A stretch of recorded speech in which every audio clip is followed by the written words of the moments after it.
The scientific consensus today on death is this idea that death is total non-existence forever. As soon as you die, it's eternal oblivion, and you're never going to experience anything ever again. And this makes absolutely zero sense, even when we accept the scientific model, okay? And there's no reason to accept the scientific model, but let's first investigate this idea here, okay? Let's accept the scientific model. Now, the scientific model says there's a very large relationship between your brain and your experience. And this is true. Okay, so for example, if you put probes in the brain, you can make somebody taste apples, you could make them see a childhood memory, all kinds of funky things can go on. So obviously the brain has a lot to do with our current form of existence. And so scientists conclude when the brain is destroyed, existence is destroyed. What? That does not make sense at all, okay? Because, first of all, according to the scientific model, your brain came into existence through this random process. Okay, so what's to say that your brain just couldn't be reproduced through random process again? You know, like, if it's so improbable that, like, scientists are always saying, you think about how improbable your existence is. I'm like, no. You know, if your existence was so improbable, it probably wouldn't have happened. It's more likely your existence was something probable. You have all these galaxies and you know, doing all this random stuff all over the place. It's probably a good chance your brain or whatever is going to get produced, right? So through random process, there's no reason your brain couldn't just be reproduced again. So that already deflates the scientific model, but I'm going to go into even more depth, okay? Now, next thing is your brain could be reproduced through non-random process. Maybe your great-grandchildren or whatever, they're like, oh, my grandfather, wouldn't it be cool to meet him? And they figure out some way to reproduce your brain and bring you back into existence, right? There could be some non-random process for that, right? That could be a possibility too. And the next thing is you can exist out of a variant brain. Okay, so since you're a kid, your brain has been changing a lot. Cells are growing, cells are dying, the state of neurons is changing, the chemistry of neurons is changing. All sorts of things are changing. Morphologically, physiologically, and neurologically, the brain is constantly changing, yet your existence seems to still stay here. Right? So obviously you can exist out of variations of your own brain to some, you know, our brain is constantly changing and we keep existing, right? And that begs the question, how much variation can there be, right? If we create a clone and the original copy dies, do you start existing out of the clone? I don't know, maybe. You can't measure individual consciousness, right? So that's a possibility. And we can go further. Like, let's say, I mean, we don't really know exactly what it is that differentiates your existence from that of a copy. If you make an exact copy, do you exist out of both you and the copy at the same time? Do you have some kind of multiple existence thing, or does the original version of you, is that the one you continue to exist out of, or does your consciousness transfer to the copy? We don't know. You can't measure consciousness, so you can't measure individual consciousness. You don't know whose consciousness is whose, right? So they would all say the same thing. Each copy would say, I'm the original, right? They would all say the same thing. So that's another thing, right? You can have all this potential variance, and we don't know to what extent that goes. Like, and how, like, if you make a copy that's maybe only 62% of the structure of your brain has to be reproduced in order to replicate your existence, right? Maybe 90% of the brain has nothing to do with your existence, and only a small chunk of it does, only 10% does. Or maybe a few atoms in your brain are what store your consciousness. And when these atoms transfer, you die, these atoms end up in the brain of a deer, then you become a deer, right? Like, this is all completely possible things if you accept a scientific model. And the next thing is, we don't know whether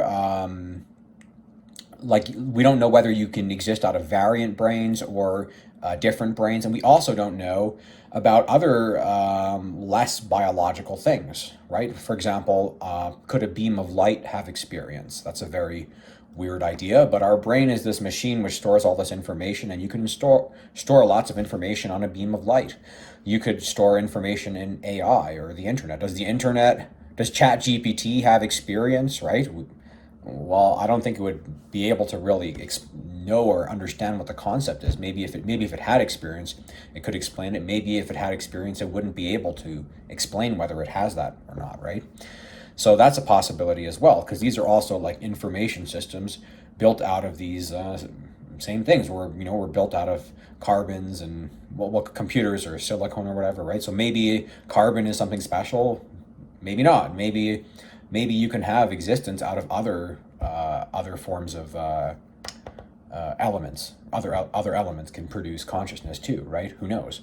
And then finally, what about rejecting the scientific model? Is there any actual reason to accept the scientific model? I would say no. Okay, we do. The idea that you exist out of a dream, that's completely possible. Every single time I've had a dream, I've thought it was reality. I even do tests to make sure. Like I'm a lucid dreamer, right? So I'm like, okay, I'm gonna do my test to make sure this isn't a dream. I'm gonna try flying because I can't fly in reality, but I can fly in dreams. So I try flying and it doesn't work. I'm like, oh, okay, this is reality. Then boom, I wake up and I'm like, what? It was a dream? Crazy. So we could exist in a dream. We could exist, in the most famous one, of course, is the Matrix. We could exist in some sort of simulation, right? Elon Musk could be right. Elon Musk says there's a 99.99999% chance we exist in a simulation. I wouldn't put the odds that high, but there is a chance, yes. And there's other things too. I mean, who knows? There's all kinds of things that could probably produce the effect of some consciousness, So there's things we probably can't even imagine as well. And these are also possibilities you couldn't necessarily scratch off, especially something like a dream.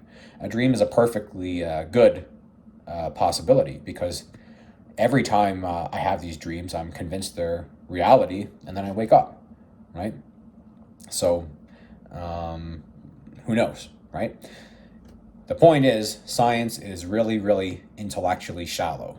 All right, what I just was saying here, that is how science should work. That would be how high quality science works, and I'm sure there are scientists who say that. I bet I could find something on the Lancet which says that. The Lancet's a pretty good journal. I bet you there's scientists who are saying the exact same thing that I'm saying right now.